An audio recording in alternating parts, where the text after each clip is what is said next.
What's up guys, it's Wolf here again, and I am so happy to say welcome back to another one of my videos. If you're new here, please hit the like button and subscribe if you like my content. Welcome back for all of you who are subscribers. I hope you enjoy today's video, and let's go ahead and get into it.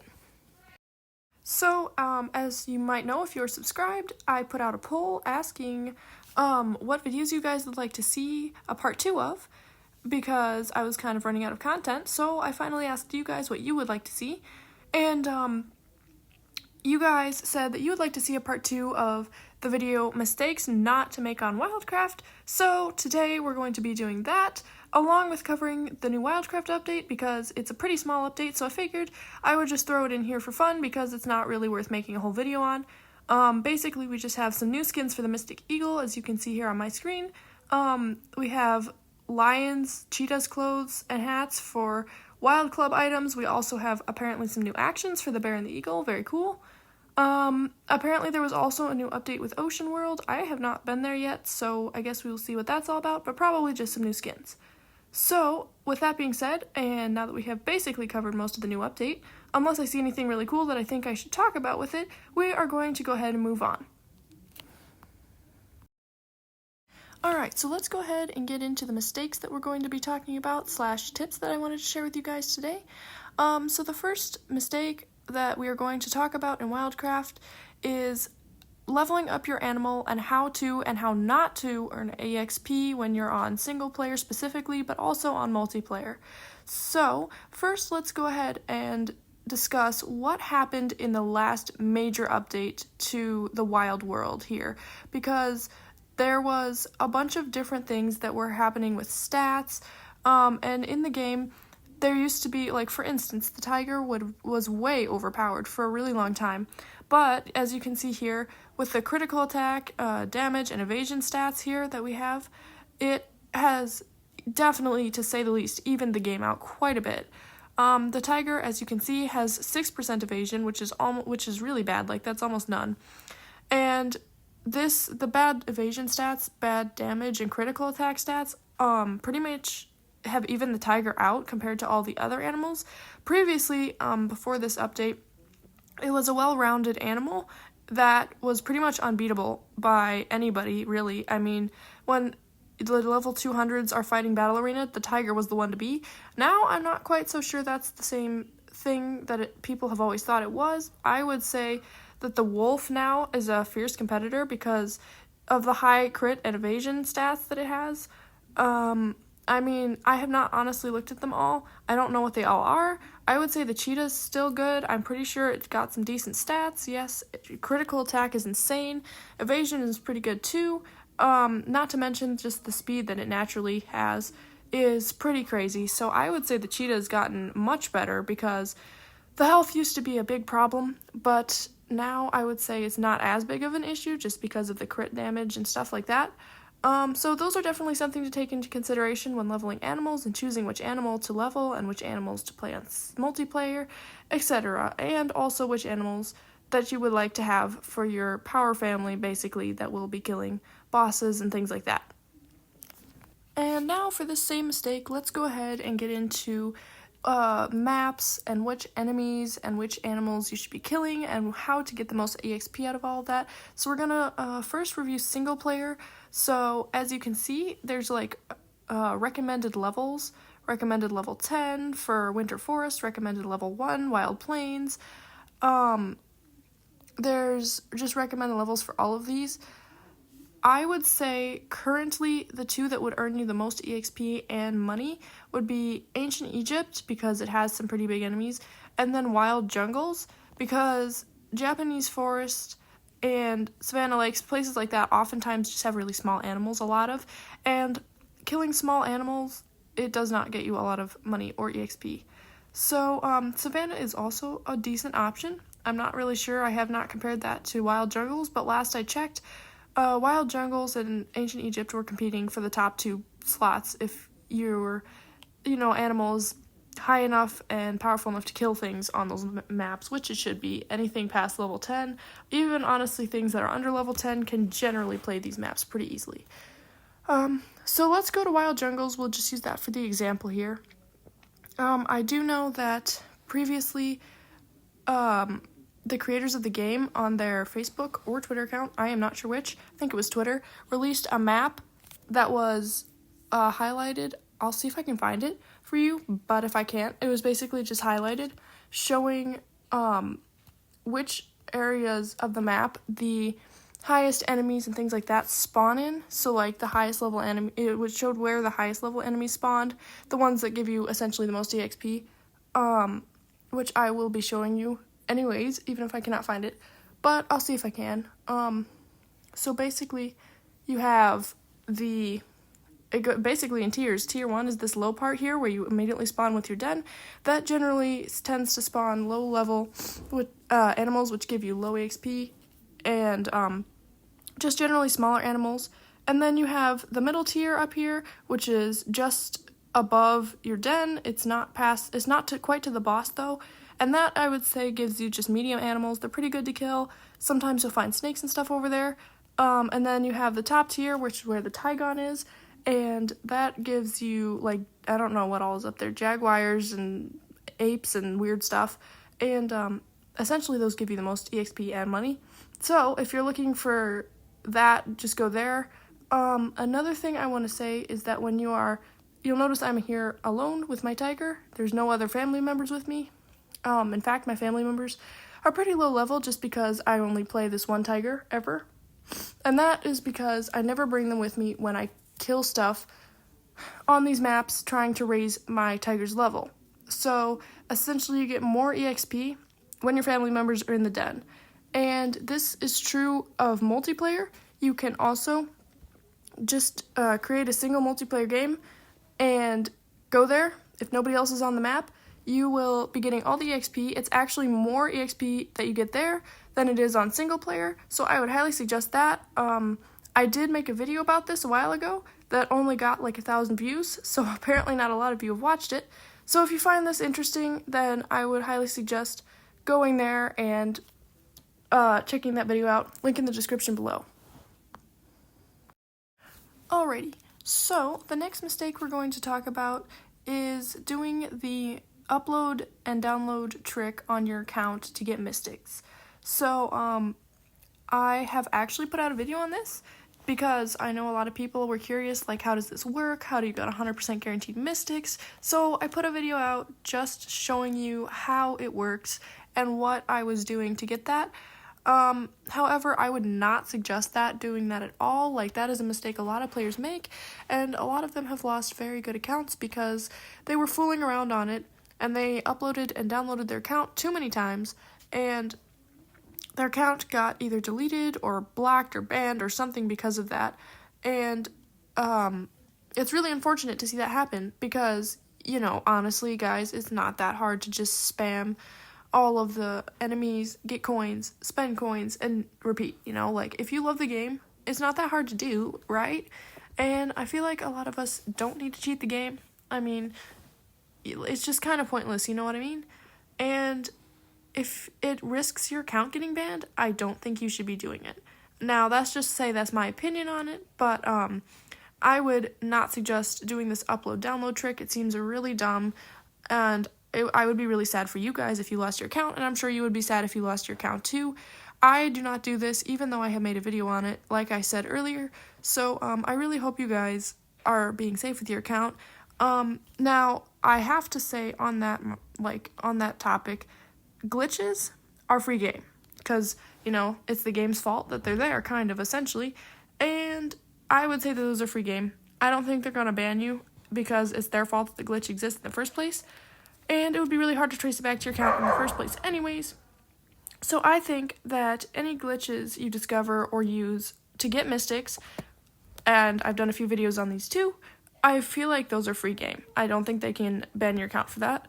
Has anybody ever seen anybody else's account banned for just them doing glitches before? If you have, let me know. I'd be kind of curious to hear the story. But anyways, glitches are free game. I would totally go for those guys. Like, try as many of those as you want. Try going to weird places to, like, get mystic skins, etc. But I would highly suggest not doing the upload-download trick with your account, because that is just a really unfortunate way to lose your account. Alright, so the third topic that we're going to be covering really quickly, it's not a big thing, it's not very important, but we're going to just cover it really quickly because I don't believe I've talked about this before in any of my previous videos, and it's a question that I've seen come up a lot. So the question that we're going to be talking about really quick is, should I be in a clan or not? Because I know a lot of like bigger YouTubers, and I'm not talking about myself, are not in clans for various reasons, and then there's some that are and they say they love their clans. So like, which one should you be in? I personally think that this is a huge matter of opinion just because it's, your personal preferences. Whatever you want to do, I would say go for it. Really quickly, let's just go over some of the pros and cons of being in a clan. So, the pros of being in a clan are you get to meet a bunch of new people, you might make some new friends, the social part of it is really fun, and you also get to team up with your clan, you get to kill bosses that are only unique to the clan. And you also get a clan den that levels up according to how many times you kill the bosses and etc. I'm not really clear on this because it's been so long since I was last in a clan, but I do know that the clan den is pretty cool, and there are some glitches that come along with it that I have made in previous videos that are kind of fun to try, especially with the eagle, although I'm not sure if that glitch still exists. But there are some fun aspects to being in a clan. Even if you're not in it for the social part of things and working with your team, there's also just EXP and money that you get from killing the bosses that's pretty nice, and so I would say that the benefits of being in a clan are pretty nice. Some of the cons that I have witnessed that make me not want to be in a clan, the first and major thing is like, I just find clans to be annoying. Like, it's a big commitment because your team is counting on you to be there, to kill the bosses when they respawn and your clan map and everything like that. So it can be a little tough that way if you're not committed to the game. Like I'm pretty random when I play, so that's not the right thing for me. And then I think the biggest thing that made me not be in a clan and made me quit clans is the fact that you still cannot change your name while you're in a clan. Now, I know that this has its reasons. Obviously, it would be very confusing if everybody in the clan, constantly changed their names, but being as I'm a content creator for this game, I often need to change my name for different videos, different projects, and challenges, things like that I do on the game, so this makes life difficult, essentially, and I don't want that for myself, I think. But honestly, it is just a matter of opinion, and if you want to be in a clan, then go for it. I think it'll be a really good experience either way, no matter which one you pick. Alright, so the next mistake we're going to be talking about is kind of a big one, and I'm really glad I got to speak on this a little bit because it's something that's really common that I see a lot of players doing. And we're going to be talking about, so number 4 is spending money on things in the game. So, I don't know if you guys know this or not, but I am completely free to play. I have never spent a single cent on the game. So I'm gonna be honest, my situation is this, guys. I'm free to play, never spent a single cent on the game, and I pretty much beat the game. Like, there's nothing I can't do in the game except beat level 200s at Battle Arena, and if I really wanted to, I could probably grind it out, get my tiger to level 200, and then there we go, But yeah, you can beat the game, essentially, without spending a single cent, if you really want to. I know there's a lot of things you can spend money on, like there's the safe. I'm not even sure how much that costs.